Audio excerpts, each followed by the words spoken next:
अस्सलाम वालेकुम। ब्लॉक 2 की एम्ब्रियोलॉजी में आपके जो चैप्टर शामिल है ना, उसमें चैप्टर नंबर आपका 11 और 12 शामिल है, ये 2 हैं। लेकिन जो सिलेबस में दिया है उसके मुताबिक तो 11-12 बनते हैं, लेकिन चैप्टर नंबर 10 से भी पेपर में क्वेश्चन आए हैं। तो वो आपने कहाँ से करने हैं? स्टार्ट आपने करना वर्टिब्रा एंड वर्टिब्रल कॉलम की डेवलपमेंट से, ठीक है, कि वर्टिब्रा कैसे बनते हैं और उसके बाद प्रॉपर एक वर्टिब्रल कॉलम कैसे बनता है प्रॉपर, वो आपने करना है। इसके लिए ये जो फिगर दी हुई है ना, ये आपने अच्छे से याद करनी है। ये वाली फिगर भी, ये दोनों OSP में आती हैं, ये दोनों तस्वीरें, ठीक है। तो आपने यहाँ स्टार्ट करना लेना है, ये वाला पेज करना है। उसके बाद आपने ये नेक्स्ट पेज करना है, ठीक है। उसमें ये जो पिक्चर बनी हुई ना, ये भी एक दफ़ा OSP में आई थी और ये मेरी OSP में तस्वीर आई हुई थी। इसमें जितनी भी लेबलिंग होती है ना, वो आपने सारी करनी होती है, ठीक है। आगे एग्जामिनर का मैं उस पर डिपेंड करता है कि वो कोई आपसे एक पूछ ले, ठीक है। तो इसमें सारा क्वेश्चन लिखा हुआ है। ये प्रोसेस ऑफ रीसेगमेंटेशन क्या होता है, ये इसमें पूछा जाता है सही से, ठीक है। उसके बाद ये जो जीन्स के नाम है ना, ये इसमें याद करना है, ठीक है। तो उसके बाद ये इनवर्टिब्रल डिस्क किससे बनती है, ये जो ब्लैक वर्ड्स होते हैं ना, ये MCQ में पूछे जाते हैं ज़्यादातर। ये कि न्यूक्लियस पल्पोसस कहाँ बनता है, एनुलस फिब्रोसिस क्या होता है, ठीक है। उसके बाद ये प्राइमरी कर्व्स और सेकेंडरी जो कर्वेचर्स बन रहे होते हैं ना, प्राइमरी कर्व्स बनती है, सेकेंडरी कर्व्स का भी लिखा होगा, ये देखो ये सेकेंडरी कर्व्स। तो प्राइमरी कर्व से कौन सी चीज़ें बनती है, सेकेंडरी कर्व से कौन सी बनती है, तो ये पता हो आपको। तो उसके बाद ये वर्टिब्रल कॉलम का डिफेक्ट आपने याद करना। इसमें सबसे ज़्यादा है ये सेक्लियोसिस क्या होता है, ठीक है, क्लिपल फील सीक्वेंस क्या होता है। ये वाइवा के दोनों क्वेश्चन वाइवा के क्वेश्चन हैं, ठीक है। इन प्रॉपर डेफिनेशन पता हो आपको। उसके बाद आपने जाना नेक्स्ट पेज पे, ठीक है। नेक्स्ट पेज पे सबसे जो इम्पॉर्टेंट क्लिनिकल है ना, किसी भी मतलब ऐसे मेडिकल की फील्ड में ना, एमरी के हिसाब से स्पेना बाइफिडा होता है, ठीक है। स्पेना बाइफिडा के आगे 2 टाइप्स होते हैं, स्पेना बाइफिडा ओकल्टा, स्पेना बाइफिडा सिस्टिक। इनकी प्रॉपर डेफिनेशन पता हो कि किस में क्या क्या होता है। फिर इसमें देखना होता है कि अल्फा फिटोप्रोटीन का लेवल आपने देखना होता है कि इसमें क्या होता है, ठीक है। उसके बाद ये लेमन साइन आपने याद रखना, ये कब आता है, ये थोड़ी डिटेल पढ़ लेना। उसके बाद रेब्स और स्टर्नम, ये जस्ट रीड करना है कि किस तरह बनती है। इसके डिफेक्ट याद करने आपने। ये वाला जो ये सारा लिखा हुआ ये रीड है। क्लेफ्ट स्टर्नम क्या होती है, हाइपोप्लास्टिक ओसिफिकेशन सेंटर से, ये पता नहीं इसके बारे में डिटेल होगी, ये सिर्फ देखना आपने रीड करना। जो मेन स्टर्नम के डिफेक्ट है ना, वो नेक्स्ट पेज पे है। पैक्टस एक्सिकावेटम और पैक्टस कैरिनेटम।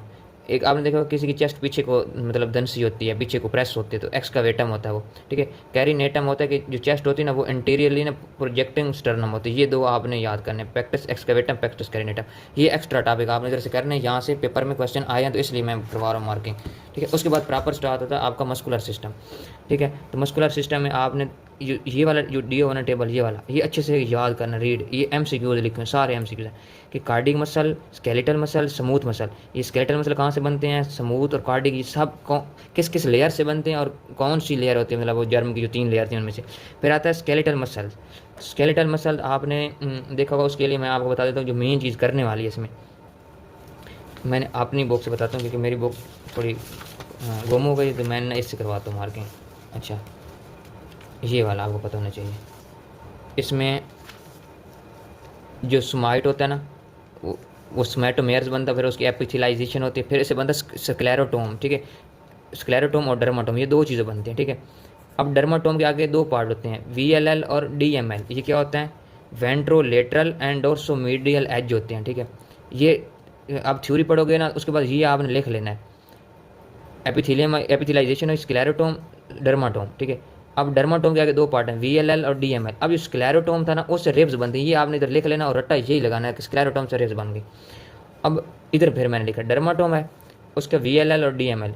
अब VLL और DML दोनों जो एज है ना, ये मिल के आपने डर्मा मायोटोम बना देते हैं, जिसको हम पावर एक्सियल डोमेन कहते हैं, ठीक है। और कुछ हिस्सा होता है VLL का सेल, ये क्रॉस कर जाते हैं और parietal layer of lateral plate mesoderm में जाते हैं, जिसको अब एक्सियल डोमेन कहते हैं। ये 2 डोमेनें बनती हैं जिससे मुख्तलिफ चीज़ें बन रही होती हैं। पर एक्सियल डोमेन बनती है, अब एक्सियल डोमेन बनती है। ये याद रखना, पर एक्सियल डोमेन कैसे बनी थी, अब एक्सियल डोमेन कैसे बनी थी।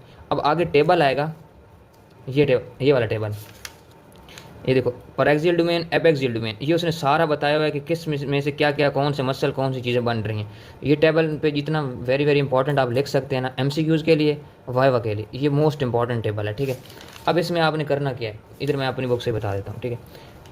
पहले नंबर पे आपने वो स्मेटोमेयर्स देखने हैं, हेड रीजन में होते हैं, ठीक है। आगे फिर ये सुमाइट कैसे बनते हैं, एपिथिलाइजेशन होती है, ठीक है। एपिथिलाइजेशन के बाद ये स्क्लेरोटोम बनते हैं, ठीक है। तो अच्छा, उसके बाद ना स्क्लेरोटोम के बाद उसके पोर्शन बना देने आपने स्क्लेरोटोम के, ये वाले आपने ऐसे एक डब्बा बनाना है पूरा इस तरह स्क्लेरोटोम का, और इस तरह एक बनाना डोर्सल, लेटरल, वेंट्रल और मीडियल एज होते हैं ये चारों। अब इसमें कभी ये वेंट्रोमीडियल एज मेल के कोई चीज़ बना रहा होगा, कोई डोर्सोलेटरल एज मेल के कोई चीज़ बना रहा होगा, तो ये चीज़ आपने इसमें देखनी है। अच्छा, उसके बाद सबसे ज़्यादा जो क्वेश्चन पूछा जाता है ये लेटरल सोमैटिक फ्रंटियर क्या होता है, ठीक है। उसके बाद ये पॉरक्सियल डोमेन कैसे बनती है, बैक्सियल डोमेन कैसे बनती है। फिर उसने ना 3 जगह पे इनको ना डेफिनेशन बताई होगी, पॉरक्सियल डोमेन की भी, बैक्सियल डोमेन की भी। ये जो चीज़ें बन रही होती हैं ना उसके हिसाब से बताता है। ये दोबारा बैक्सियल डोमेन, पॉरक्सियल डोमेन, नीचे लेटरल सोमैटिक फ्रंटियर की इधर दोबारा डेफिनेशन बता रहा है। तो आपने जब ये वाली चीज़ कर लेंगे ना इस तरह करके कि एपिथेलाइजेशन के बाद स्क्लेरोटोम, डर्माटोम बना, फिर ये एज होते हैं, ये दोनों मिल के एक पॉरक्सियल डोमेन बनाते हैं। फिर इसमें से कुछ सेल्स ये चीज़ क्रॉस करके उसके बाद ना परेटल लेयर ऑफ लेटरल प्लेट में डर में जाकर ना एबैक्सियल डोमेन बनाते हैं, ठीक है। ये जब आपको चीज़ पता होगी ना, जब ये थ्योरी पढ़ेंगे ना आप, तो आपको ना क्लियर 100% समझ आ जाएगी। उसके बाद ये जितनी भी चारों डायग्राम खले ना ये ऑस्पी के लिए हैं आपकी। ये बहुत दफ़ा ये वाली तस्वीर रिपीट होती है, पिक्चर ये वाली रिपीट होती है, तो आपने अच्छे से ऑस्पी के लिए तैयार करना। अच्छा, उसके बाद यहाँ पे ना मसल आपके ना बन गए स्केलेटल मसल। अब इनर्वेशन कैसे होती है, innervation of the axial muscle की ना मतलब नर्व सप्लाई कहाँ से आती है वो आपने देखनी है। उसके लिए ना ये फिगर करने की इतनी ज़रूरत नहीं है, ये टेबल आपने अच्छे से करना है, ठीक है। ये छोड़ देना आपने, मॉलिक्यूलर रेगुलेशन छोड़ देनी होती है। यहाँ पे ना अब जो मसल थे ना इनर्वेशन वाले वो टॉपिक यहाँ पे कंटिन्यूशन आ रही है। ये आपने करना है कि वो कहाँ से उसकी नर्व्स कहाँ से ओरिजिनेट होती है। ये वेरी इंपॉर्टेंट फॉर ऑस्पी पिक्चर। अब मसल बन चुके हैं तो उनकी नर्व सप्लाई आती है। ये dorsal primary ramus, ventral primary ramus, ये आपने याद रखने के कौन सा रेमस बैक के मसल को कौन सप्लाई कर रहा है, और आपके ना जो यानी फ्रंट के मसल्स हैं उसको कौन सप्लाई कर रहा है। तो वेंट्रल प्राइमरी रेमस आगे सप्लाई करता है, डोर्सल पीछे सप्लाई करता है। तो ये पिक्चर आपने अच्छे से याद करनी। अच्छा, उसके बाद मसल बना, उसके बाद स्केलेटल मसल के टेंडन कहाँ से ओरिजिनेट होते हैं, उसके लिए आपने यहाँ से ये रीडिंग करनी है। ये जो मतलब मेन जो बोल्डेड वर्ड्स हैं ना वो देखने हैं इसमें कि टेंडन कहाँ से बने थे। उसके बाद मॉलिक्यूलर रेगुलेशन छोड़ देनी है।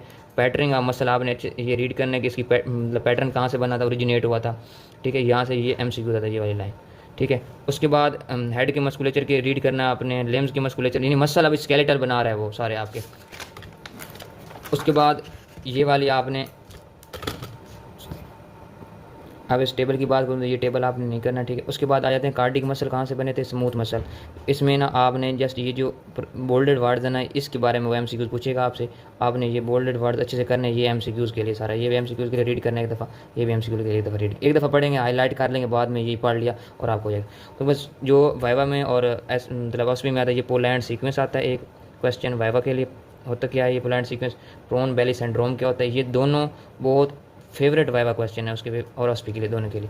अच्छा, इस दफ़ा ना जो फिगर आई थी मतलब बार बार रिपीट हुई ऑस्पी में, ये वाली है पोलैंड सीक्वेंस, यही फिगर है, आपने उधर यही बताने के पोलैंड सीक्वेंस है। उसके बाद वो आपसे एक्स्ट्रा क्वेश्चन भी कर लेता है कि पोलैंड सीक्वेंस में मतलब और फीचर कौन से होते हैं, तो वो आपने बताने होते हैं, ठीक है। उसके बाद मस्कुलर डिस्ट्रॉफी, ये मस्कुलर डिस्ट्रॉफी आपको फिजियो में मिलेगी, बायोकेमिस्ट्री में मिलेगी, और उसके बाद आपको ना एमरी में मिलेगी। तो इसकी जो मेन चीज़ होती है ना उसमें आता है डुशेन मस्कुलर डिस्ट्रॉफी, DMD। इसकी काज क्या होती है, ठीक है। इसमें ना 2 आगे आ जाती हैं, एक आती है BMD और DMD। तो इसकी डिटेल इधर सारी ये लिखी हुई है कि ये DMD होती क्या है, ये इसकी डिटेल आप 2-3 जगह में पढ़ेंगे, फिजियो में पढ़ेंगे, बायोकेमिस्ट्री में पढ़ेंगे, ठीक है। उसके बाद आपने समरी रीड करनी है, तो इसमें से आपका ना कोई रिवीजन हो जाती है MCQs के लिए। तो ये आपका ना इधर चैप्टर एंड होता है, ठीक है।